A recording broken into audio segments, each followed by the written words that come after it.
Hello everybody, Shrouded Hand here. Welcome back once again for a look at some of the strangest news stories that I could find. So we'll jump right in today with this one. Potential breakthrough as scientists claim two people communicated in their dreams in world first. Scientists have brought science fiction one step closer to reality by achieving the first two-way communication between individuals during lucid dreaming. So this comes from a company called REM Space, a California-based startup that designs technology to enhance sleep and lucid dreaming. Apparently they used specially designed equipment which included a server, an apparatus, Wi-Fi and sensors, but they did not specify exactly what technology they used. The study participants were asleep in separate homes when REM Space researchers beamed a word created through a unique language between them. REM Space CEO and founder Michael Raduga said, "Yesterday, communicating in dreams seemed like science fiction. Tomorrow it will be so common we won't be able to imagine our lives without this technology. To open the door to countless commercial applications, reshaping how we think about communication and interaction in a dream." They're going to put adverts in our dreams, aren't they? Yeah, I can see where this is going. The technology has yet to be reviewed or replicated by scientists. So yeah, apparently they were asleep in their own homes. They were hooked up to some device. Once the server detected that one of them was in a lucid dream, it generated a random word and transmitted it to him via earbuds. The participant would then repeat the word in his dream, and that response was captured and stored in the server. 8 minutes later, the second participant entered a lucid dream. The server transmitted the stored message from the first participant to her, which she repeated upon awakening. Okay, so this is the CEO of the company here, and this doesn't seem related to this experiment directly, but apparently he implanted an electrode into his brain to control his dreams. There it is. In 2023, he put his life on the line when he attempted to implant a microchip in his own brain to control his dreams. Gruesome footage of the procedure shows him holding his skin back with paper clips whilst bulldozing the back of his skull using a drill he found at a hardware store. Alright. He inserted the chip into his brain after watching hours of neurosurgery YouTube videos and practicing on 5 sheep. He told no one of his plans. This is a true mad scientist right here. Look at this guy.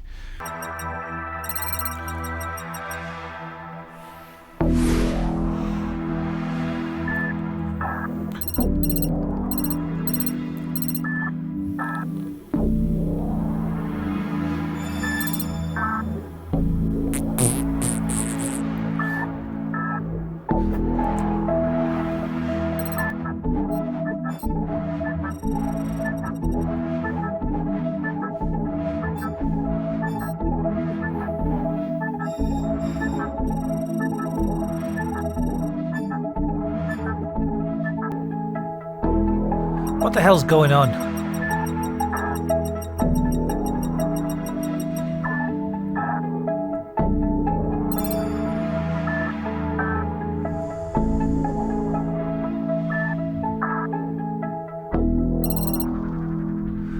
Well, that cleared everything up, didn't it? Okay, I'm glad I watched that.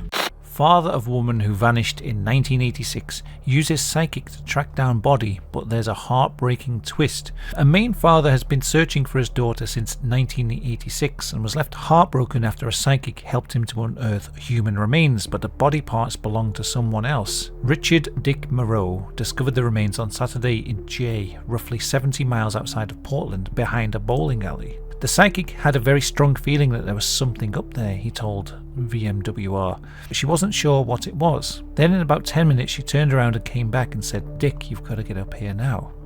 He was hoping to find the body of his 17-year-old daughter Kim Moreau, who had been missing since May 1986. She left the home on Jewel Street and was only supposed to be gone an hour, but she never returned. The bones found over the weekend were a mere block over and up the hill from the family's home. There's Kim Moreau. The Maine State Police dug up the bones and took them to the Chief Medical Examiner's office for identification, where they learned that the skeleton belonged to a male. "It's a disappointment in some ways," the father said, "but we've got to remember and look at it from our point of view. We're one of the families who has a missing loved one. We will have a family that's going to have closure now. So it isn't us, but one of these times it's got to be." I mean, that's quite a positive way to look at it, I suppose. At around the same time that Kim went missing, Harold Simpson, a 28-year-old man, also disappeared. The bones found on Saturday have not yet been identified. At this point, it's been 38 years and we haven't found her yet. But we will. We will never quit. Sad that this man hasn't found his daughter yet, but interesting that the psychic felt that there was a body in a particular area and they found a body there, even though it didn't turn out to be his daughter. It's interesting, I suppose. Okay, this one's weird. Bizarre pet cloud reappears above its favourite spot in New Zealand. A recent satellite image captured the re-emergence of a unique UFO-like cloud known as the Taieri Pet, which appears just above New Zealand's South Island, where conditions are just right.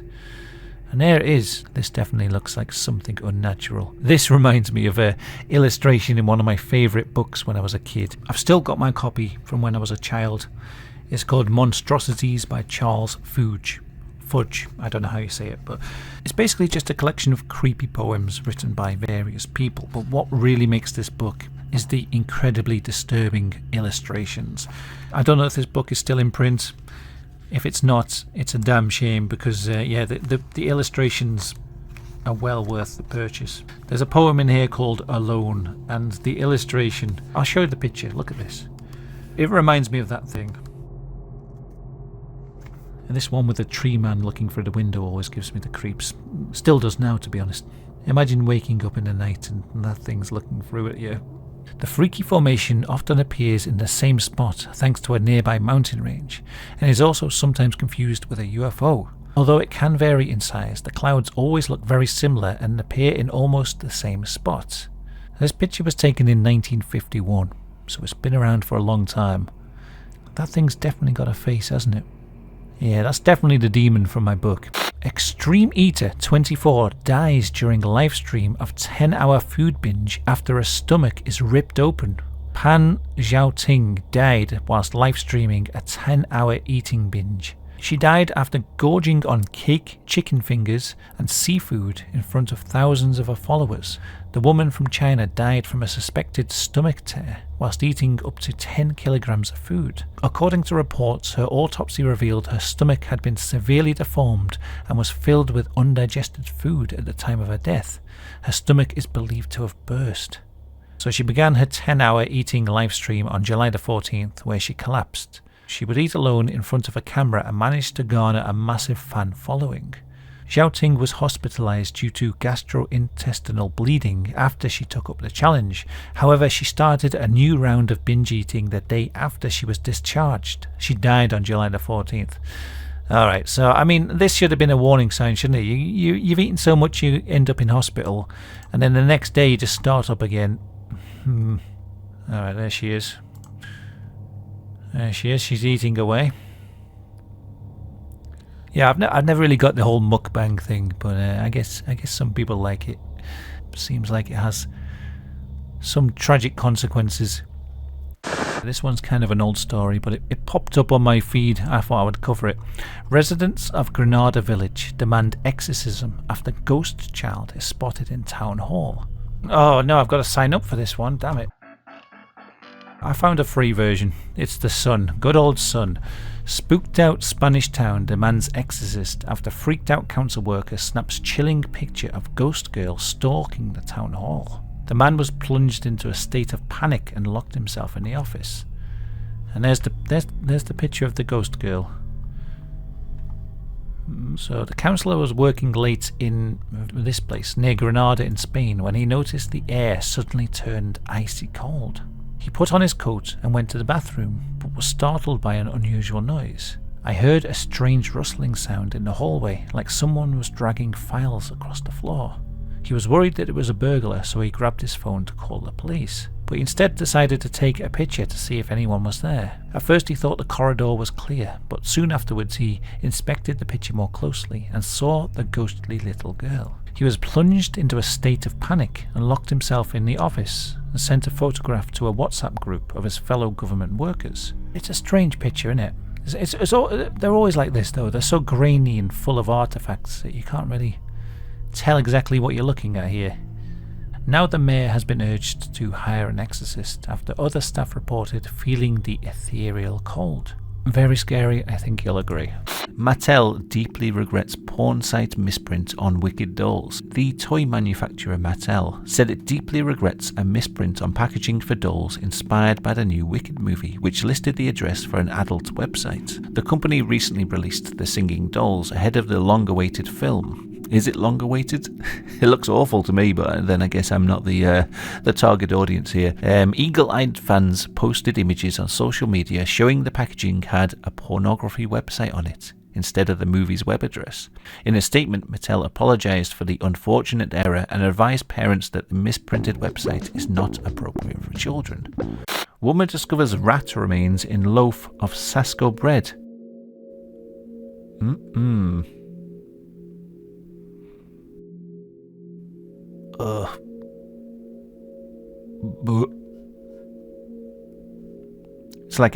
It's like a Damien Hirst art installation, isn't it? Beautiful, absolutely beautiful.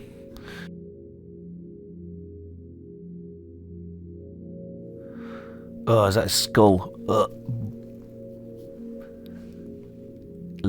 Please let it have a face. Oh my god.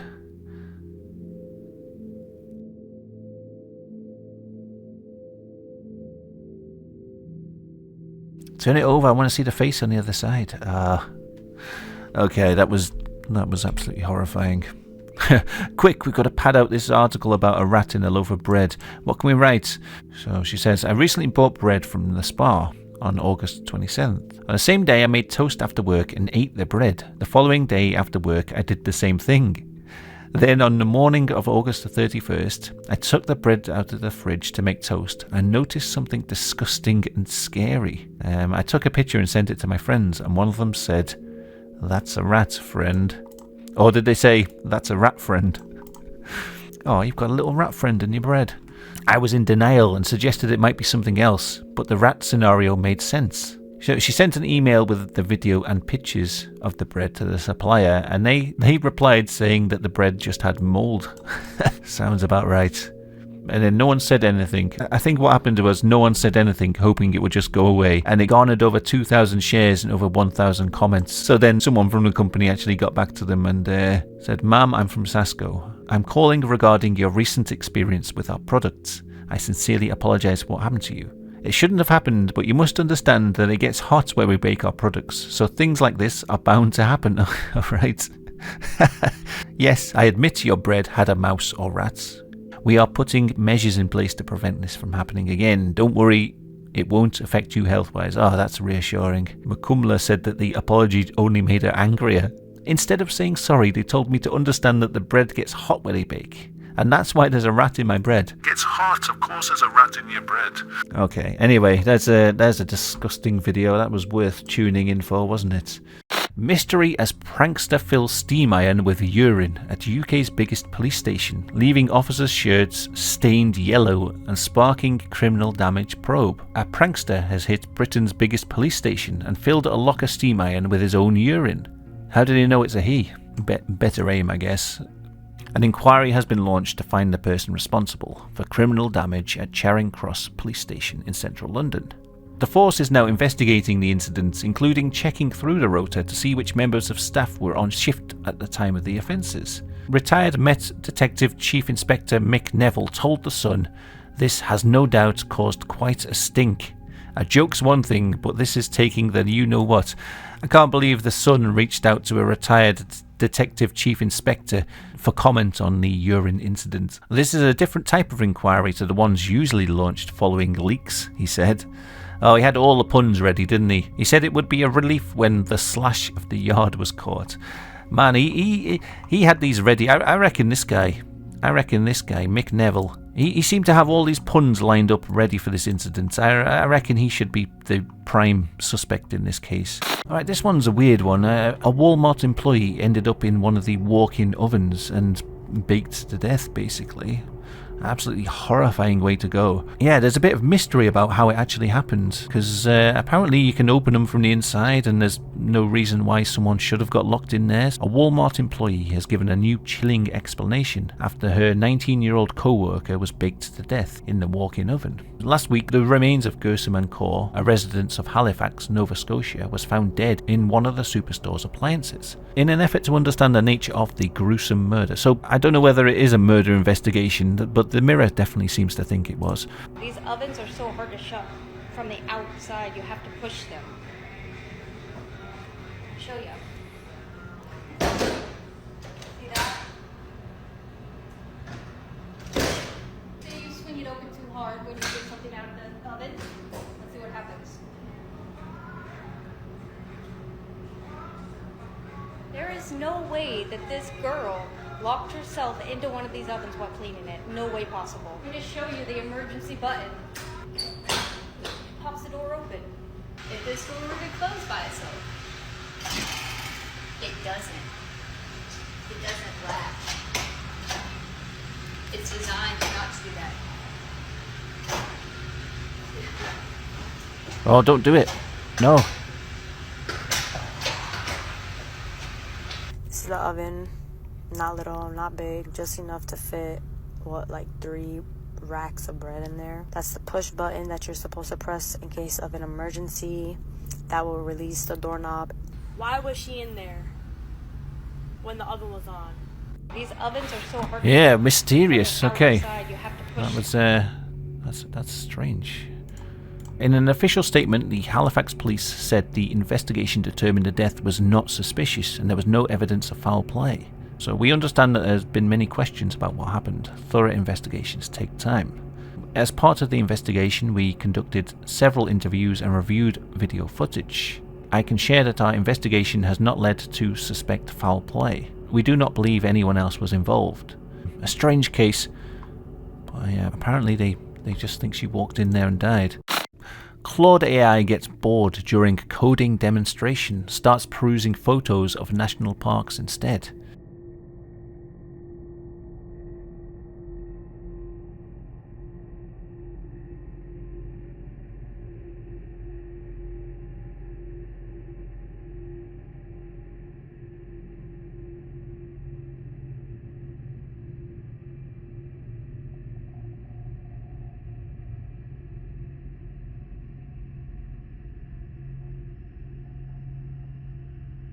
I always get a bit suspicious of these things. Maybe it's just a stunt to get a bit of publicity for their AI model. This could all be fake. You know, they're like, oh no, look, our AI is so intelligent, it's so human-like that it started just Googling random pictures for fun. With Claude, the Amazon-backed startup brags that its latest model can now use computers the way people do, such as moving a cursor and inputting keystrokes and mouse clicks. This means Claude can potentially control your entire desktop. What a terrifying thought. Don't click on that folder, Claude. This is just another example of AI getting out of hand. Now apparently they can control our computers, and God knows what their cold robot mind's gonna do next. Anyway, yeah. Oh yeah, I saw this video. Let's see if I can get this playing again. Here we go. I can load it now. So here we go. Here's the lady. Let's see, can we get it full screen? There we go. Right, watch her. Whoa! She's fine.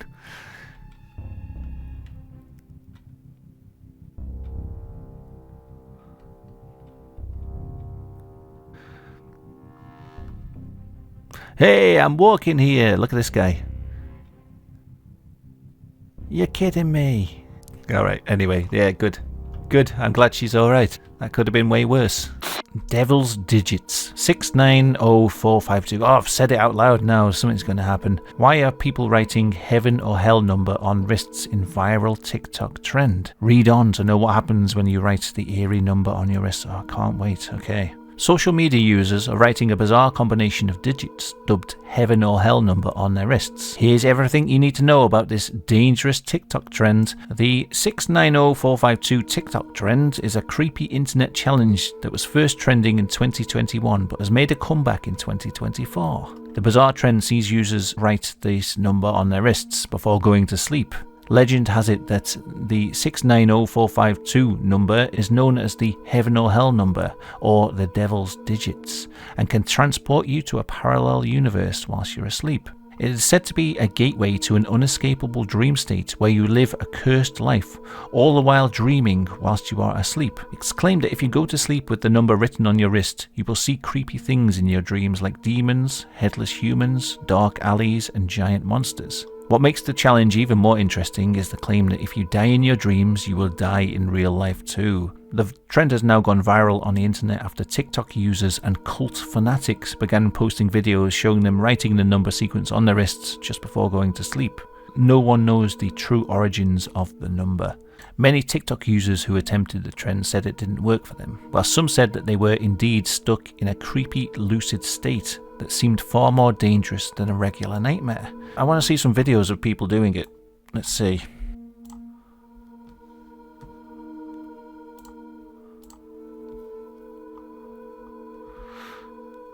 Oh, I can't be bothered. Bloody TikTok, innit? Anyway, there we go. It's a TikTok trend. Don't write that number on your wrist. Ghost will get you. Friends capture terrifying creature watching them from the garden in the middle of the night. Was it a skinwalker? I don't know. Why are you asking me? The video went viral on TikTok after a group of friends caught a supposed skinwalker watching them from their garden in the middle of the night. What was it? I don't know. Oh, it's got the creepy music on, so it's definitely the right video.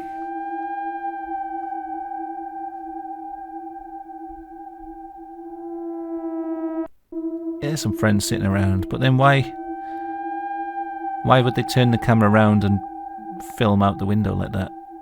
Unless they knew it was already there. That doesn't make any sense. Look like they're having a fun time anyway.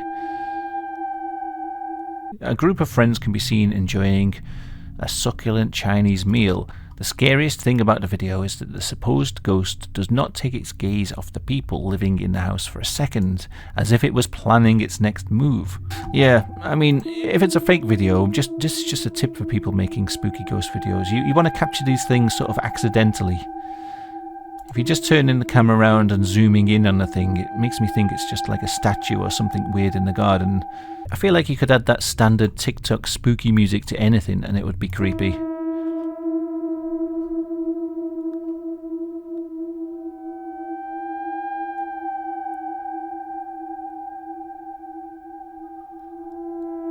See? Anyway, thanks for watching everyone. Hope you enjoyed the episode. Big thank you to everyone who's supporting the channel. Thank you very much. If you're new to the channel, then check out some of my other videos. And I'll catch you next time, everybody. Goodbye.